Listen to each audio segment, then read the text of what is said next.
Good afternoon, everyone. We are the Group 4. We are here to report the topic 5, business level strategy to how to compete for advantage. When it comes in differentiation, cost, leadership, and integration. So, ano nga ba ang business level strategy? Business strategy details the goal-directed actions managers take in their quest for competitive advantage when competing in a single product market. So, ang business strategy ay isang action or decision ng company or managers to reach its business goals and be competitive in its industry. Sa madaling salita guys, kaya lang naman nagkakaroon ng business strategy dahil sa pakikipag-compete natin sa mga nakapaligid sa ating business, lalo na kung kapareho mo to ng produkto. Siyempre, katulad na lang ng kunyari milk tea. Siyempre, gagawa ka ngayon ng strategy kung paano mo maibebenta ng maayos at kung paano ka kikita. Kung paano mo mahihigitan yung mga kakompetensya mo. Siyempre, gagawa ka ng paraan kung paano mo sila maaangatan.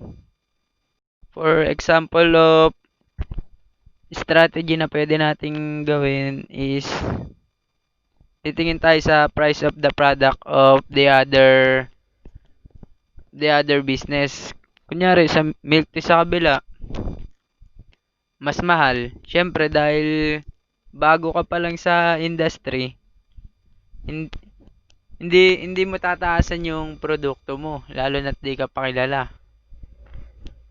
And also the packaging of your product, kailangan mas bobonggahan mo yung yung packaging mo sa produkto mo. Parang nang sa ganun ma-attract yung mga customers mo. Kunyari sa milk tea, syempre 'di ba may mga strategy sila para hindi maboring yung customer nila habang nag-aantay ng product. Naisip nila na nabigyan ng libangan. Kunyari yung 'di ba may games sa sa may milk tea yan. Ayun, yung parang ganun, naisip nila yung strategy na yun para hindi ma-bored yung customer nila habang nag-aantay. Yun. So, let's proceed to next bullet.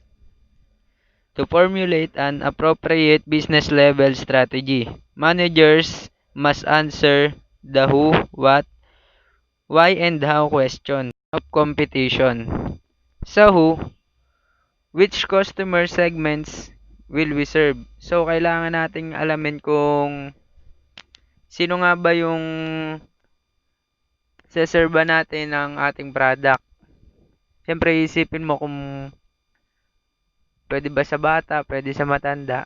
Ngayon, gagawa ka ng paraan na katulad na lang sa milk tea, 'di ba? Sa sugar level, maraming hindi pwede sa matatamis sobra. Kaya 'yun, gumawa sila ng strategy na pwede i-adjust yung sugar level. Sa what questions naman, ayun, what customer needs, wishes, and desires will we satisfy? Ayun nga. Kailangan na, ano pa ba yung hinahanap ng customer natin bukod sa product natin? Kailangan nating ma-meet yung expectation ng customers natin. For example, sa mobile phone, may mga pa-previous sila, mga pagka bumili ka ng product nila, may libreng earphone, power bank, or kahit ano pang pwedeng gawin nila para yung expectation ng customer nila makuha nila. Then sa why naman, why do we want to satisfy them? So, bakit nga ba kailangan natin na masatisfy yung customer natin. Doon papasok yung how.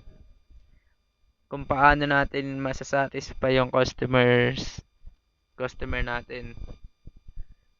Ayun, parang ano nga, syempre, alam mo dapat kung paano mo masasatisfy yung customer mo para hindi lang ngayon sila, hindi ka lang ngayon nila tangkilikin. Pwede ka nilang balik-balikan.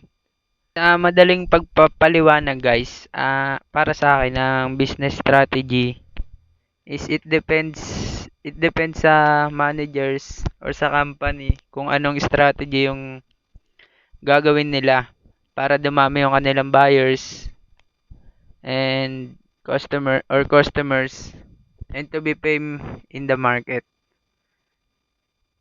para lumago yung business nila at magkaroon sila ng competitive advantage sa isang market. So guys nga pala, pag sinabi natin competitive advantage, it refers to factors that allow a company to produce goods or services better or more cheaply than its rivals.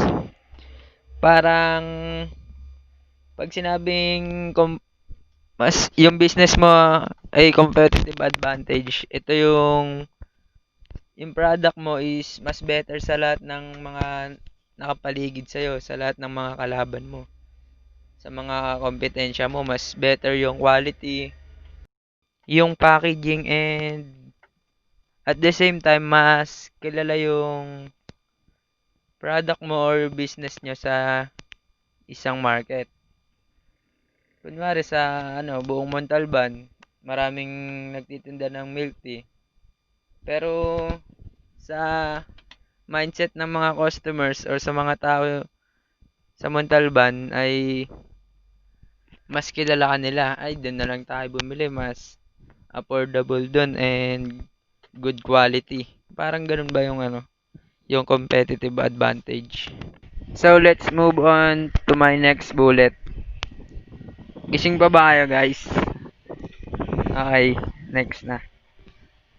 To formulate an effective business strategy, managers need to keep in mind that competitive advantage is determined jointly by industry and firm effects.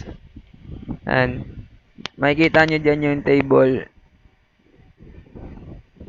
na mababasa nyo yung industry effects and firm effects. So, i-discuss ko muna kung ano nga ba ang pagkakaiba ng industry and firms. Ang firm is a single entity who sold product and services.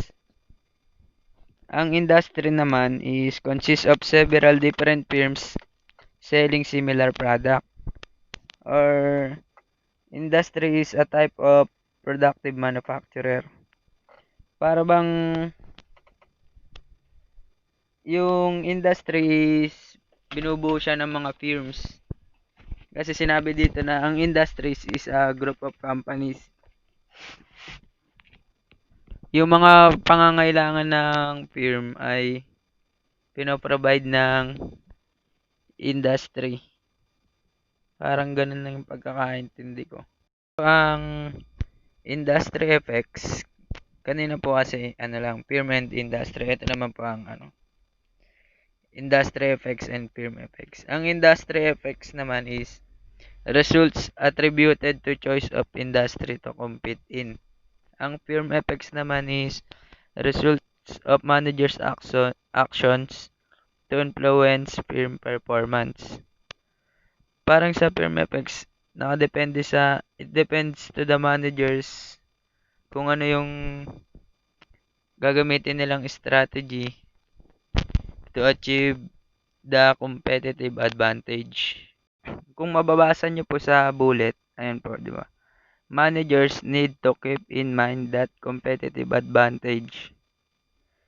Parang kasing pagka yung isang business mo ay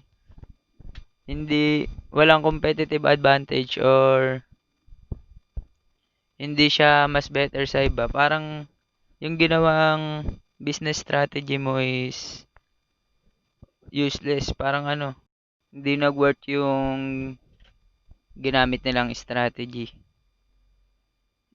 Diyan sa table, pinapakita diyan yung mga dapat gawin or some techniques to achieve the competitive advantage na madidiscuss mamaya yan ng mga kagrupo ko. So, dito naman sa strategic position, basahin ko na lang yung ibang bullets. And I can briefly explain na lang kung ano yung strategic position. Strategic position, a firm's business level strategy determines its strategic position, its strategic profile, based on value creation and cost in a specific product market.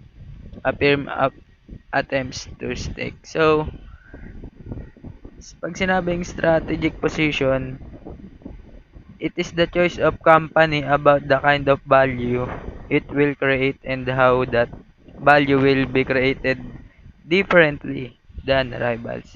So, strategic position, ano ba?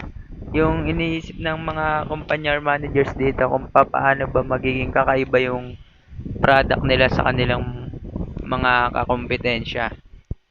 For example, sa mga benefits ng product, kung ano ba makukuha na benefits doon, kailangan mas maganda yung mabibigay mong benefits sa customers mo.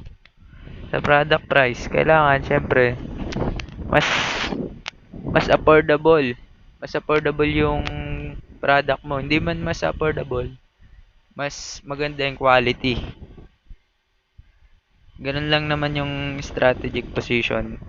Isipin mo lang kung paano magiging mas kakaiba yung product mo sa kapareho mong product. Gets nyo? Kunyari, pares kayo ng product na na binibenta. Siyempre, iisip ka ng paraan. Ano bang pwedeng gawin para mas kakaiba yung sa akin? Para mas kakaiba yung product ko? Ayun yung tinatawag na strategic position.